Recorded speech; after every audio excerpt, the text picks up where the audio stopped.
ప్రాణం అని విన్నవించు ఈ పాటని, నువ్వు నా ప్రాణమని విన్నవించు ఈ పాటని. ఎక్కడో దూరానున్నా చుక్కలే విన్నా గాని కదిలించలేదా కాస్త కూడా నీ మనసుని. పరదాలు దాటి ఒక్కసారి పలకరించవేమి.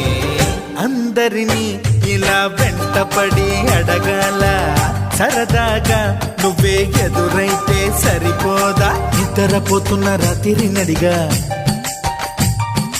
గుడికి చేరిన గువ్వల నడిగా